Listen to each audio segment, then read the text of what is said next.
Dika, Dika, kapan sih kamu mau berubah?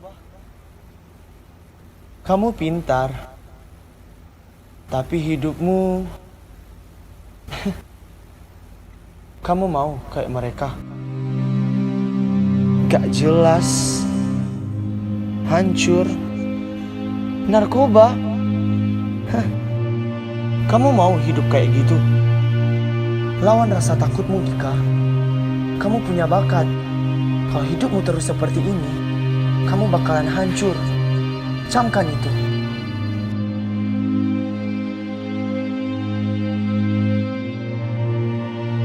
Jadi, kamu masih mau sendiri. Tapi kan,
kesenangan membuat kita merasakan indahnya kebersamaan.